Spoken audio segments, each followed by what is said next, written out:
Every single president of my lifetime, with the exception of Trump, wanted a two-state solution. None of them could ever get it done. None of them could ever get it done, in large part because of the enormous power of the Israel lobby in the United States of America. But then you're saying Israel has control, and these people don't have citizenship or voting rights in Israel. Dave Smith just destroyed pro-Israel Zionist Brandon Tatum on Israel's subjugation of the Palestinians, the genocide in Gaza, and the truth about historical proposals for two-state solutions. So let's get right into it. This one's a firecracker. Please like the video and subscribe to the channel. I don't know why you think it's an occupation. Jews have lived in Israel since the beginning of time, never ceasing to exist in Israel. They were the majority, became the minority. Yes, they never two things are not related at all. Let me finish. Yes, let me finish. What I'm saying is that I think it's an occupation because it's a military occupation. Jews, what I'm saying is that Jews have entitlement to the land. Palestinians don't have exclusive entitlement. So when a war is fought, the Jews can make the decision what they do with Palestinians or not. Just like in America, we can say what we want to do with the Native Americans or not. Ask you, okay, let me finish my point and I'll answer your question. Sure. Just real quick, it'll be a couple seconds. But because we have humanity and dignity, we allow for Native Americans in America to have reservations, and we support them in all of the above.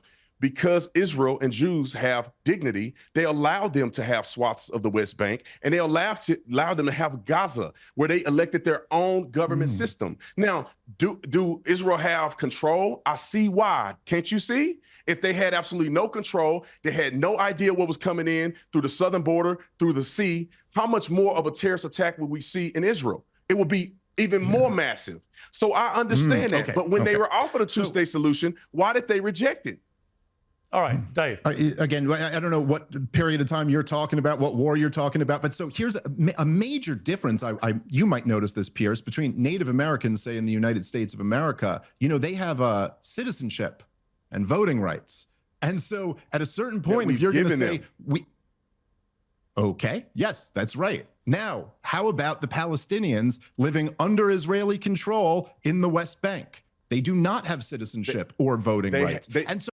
Yeah, this is exactly right. You know, Tatum was wrong about a lot of things in his opening statement. First of all, the Jews weren't the majority population in Palestine before 1947. Not at all. They were something like 30% of the populace there.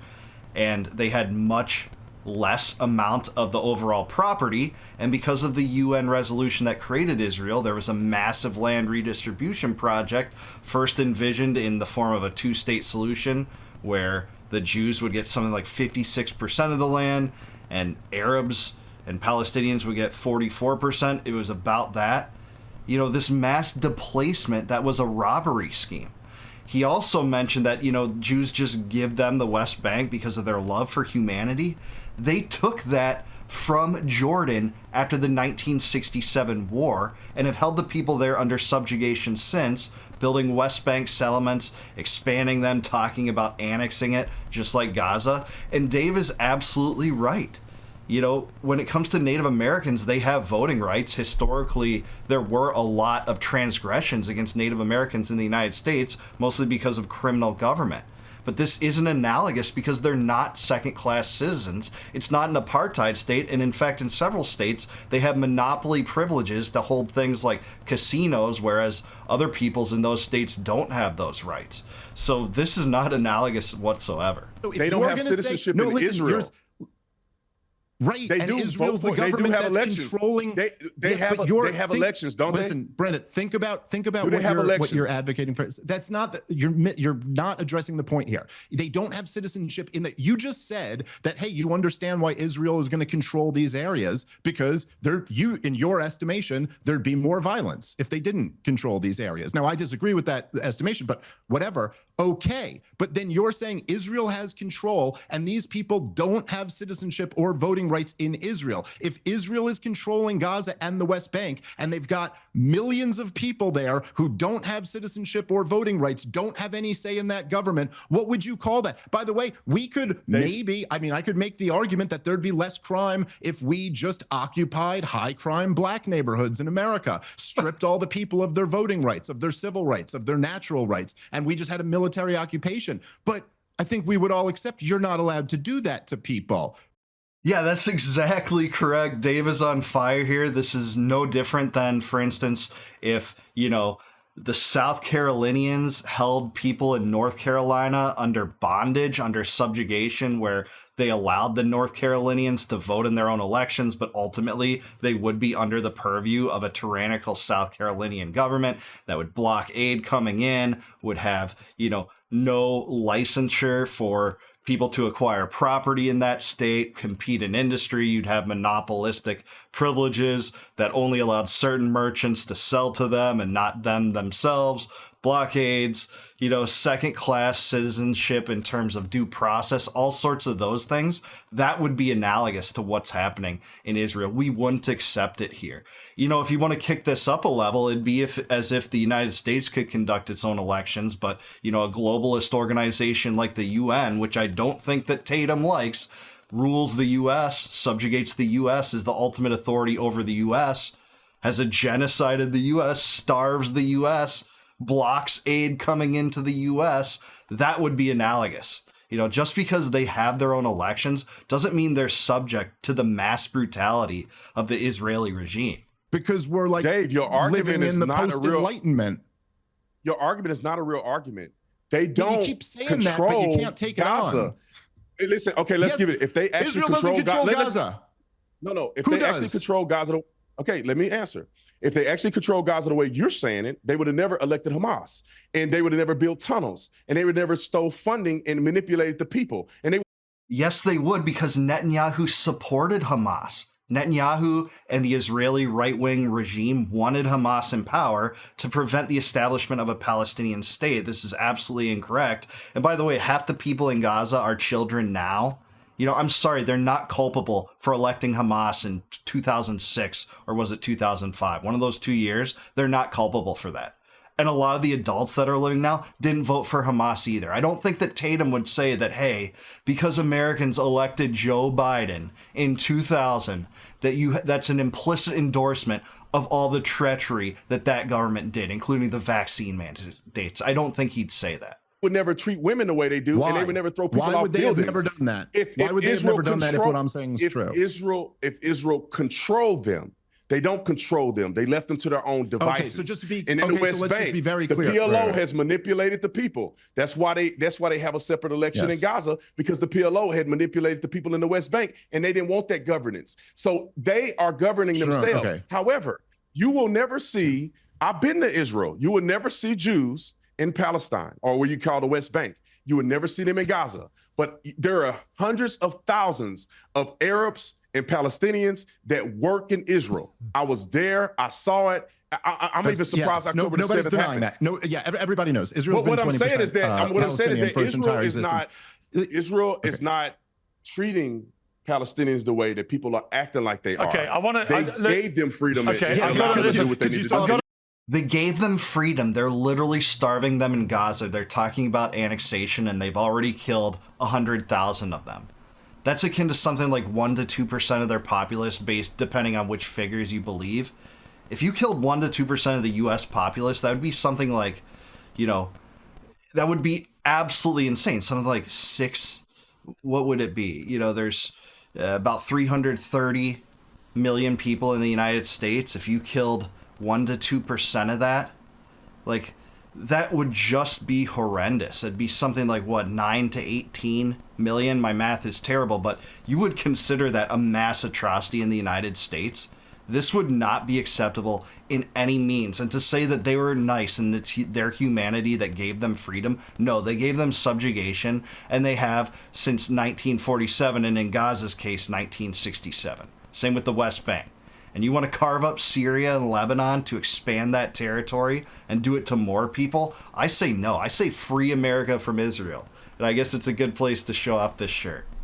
Okay, wait a second. I've got to wrap things. I've got to wrap things. But I wanted to ask Dave one question before we wrap. It's just this. This decision by the UK and other countries to declare a state of Palestine has been ridiculed by Israelis as simply playing into Hamas's hands, giving them a reward for October the 7th. Is it meaningful to you at all? Well, I mean, yeah, I think it's somewhat me. I mean, look, it's obviously a gesture more than anything else, but I do think it's significant that there's at least the feeling that there's a need to make the gesture. I think is a result of public opinion shifting so greatly on this. But I got to say to this, look, first of all, I'll just say a couple things. Number one, right after 9/11, it was Colin Powell, the wisest member of George W. Bush's government, which is not saying much, who went to George W. Bush and said, you got to do a two-state solution now. Like, you have record high approval ratings. 9/11 just happened. This is the time we can get it done. And the reason Colin Powell said that was not because he wanted to give the Palestinians something, but because he knew that this was right at the center of the cause of why there's so much hatred for Americans in the Muslim world. And that we had every single president of my lifetime, with the exception of Trump, wanted a two-state solution. None of them could ever get it done. None of them could ever get it done, in large part because of the enormous power of the Israel lobby in the United States of America. That's exactly right. There's no doubt about that. AIPAC boasts about their power over Congress, and the president is in lockstep with Netanyahu. Whatever he wants to do, turn the other way when when anything's said about the genocide and the U.S. bankrolling it and getting sucked into war with Iran. And by the way, moving the U.S. embassy to Jerusalem and signing the Abraham Accords and ripping up the JCPOA. He truly is the most, reprehensible pro-Israel president in this way.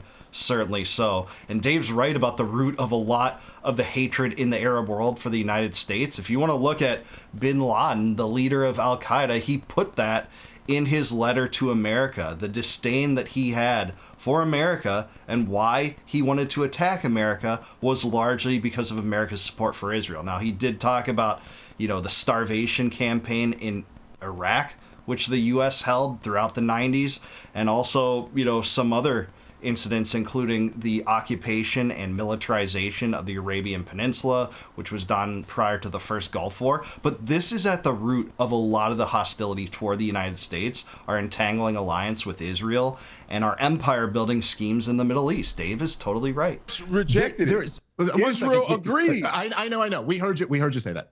Anyway. No, you need to talk about that. Yeah, Israel you're wrong, agreed but okay. to every single two-state solution. Okay, yeah, right. Okay. Anyway, You're telling me I'm wrong? For the 15th time, you're 100% wrong. Benjamin Netanyahu, the longest-serving prime minister, the longest-serving prime minister in Israeli history, has made at the center of his entire career thwarting a Palestinian state. He has said this in his own words over again. You don't know what you're talking about if you think that Israel has just been trying. No, people you're that are just watching dumb. this fact check. You don't know what you're talking about, dude. Now you want to attack You're calling me a liar. Address the issue. You're calling me a liar, dude, and you're full of shit. Because you don't know it's factual. You don't know I'll tell you, Officer Tatum. Wait a sec. I actually think. I did what? If you want, I actually think. Listen, Officer Tatum. I've interviewed Bill Clinton a number of times, and he was emphatic about the fact the closest they came was when he says Arafat walked away from what many people now see was probably the best deal that was ever going to be on the table. I also think the assassination of Rabin was one of those moments from which I don't think anything has ever really recovered from that. Killed by an extremist on his own side. Right? By a Netanyahu fan. Right, yeah. And that may well be one of the reasons Netanyahu doesn't want to go down the same road. We just don't know. He acts in self-interest and everything else. Yeah, man.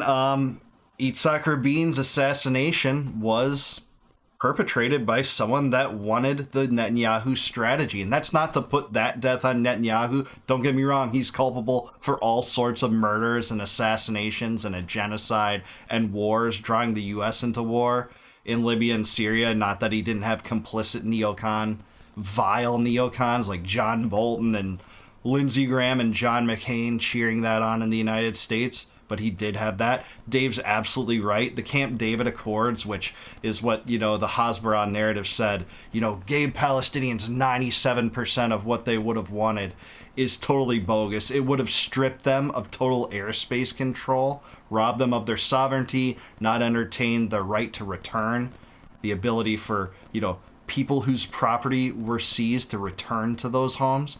You know, it would have completely deprived Palestine of the eastern border of Jordan, deprived their access to water and other resources and all sorts of things that were non-starters. And it wasn't 97% of the land that they had asked for, which was a minuscule amount compared to what was robbed from them in 1947 and 1948.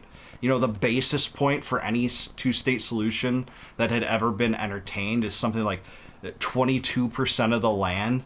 You know, it's not the totality of the land that they were robbed from by this UN mandate, a globalist scheme supported by the US and Britain. So Dave is totally accurate here. Brandon really doesn't seem to know the history behind this to say that it's, you know, Israel is kind because of their love for humanity. They give the Palestinians, the West Bank and Gaza, they're occupying those territories and depriving those people. They're creating an apartheid state. People see it, and more people are waking up to it on the right. And libertarians like Dave Smith is downright heroic as far as I'm concerned. I'm proud to say I know him personally. He's a friend, but I thought his arguments were great here. I didn't like it to slip into ad hominem, but I think they both kind of did that toward the end. But, you know, this is an issue that just is so important right now. And the narrative that's being sold by the Israel lobby is just getting rejected. This argument is close to over, and Dave made that known on his recent Rogan appearances. I just feel like the Israel argument is over. Like, they have nothing. This is an impossible sell now. And even Netanyahu's appearances, the kind appearances to, like, fawning podcasts like Trigonometry and the Nelk Boys that don't, you know, really call him into question for anything, they're actually good because he still gets exposed and people see through this propaganda. Especially recently when the first thing he did after Charlie Kirk's assassination was blame radical Islamic extremism. What do you know? The same thing he did after Trump got shot at Butler. This is obviously Iran. We see what he's doing. He's a master manipulator. And Israel's subjugation of the Palestinians is worth repeating, and it goes far deeper than Netanyahu himself. So I do want to hear what you had to say, though. Do you think Dave Smith schooled him? Let me know in the comments down below. I was also wrong on the math. If it was 1% to 2% of the U.S. populace, it would be something like, 3.3 to 6.6 million, but the point stands regardless. Also, please take a look at Piers Morgan Uncensored. Subscribe to him. Whatever you have to say about Piers, he gets these entertaining conversations on, and it's a guilty pleasure of mine to watch his show. Please consider becoming a YouTube member. If you click the join button below, you can help support the channel. And in return, I'll give you access to all my videos before they go live to the general public on YouTube. And until I see you guys next time, no more war, no more debt, no more inflation, no more empire. Peace out, guys. Catch you in the next one.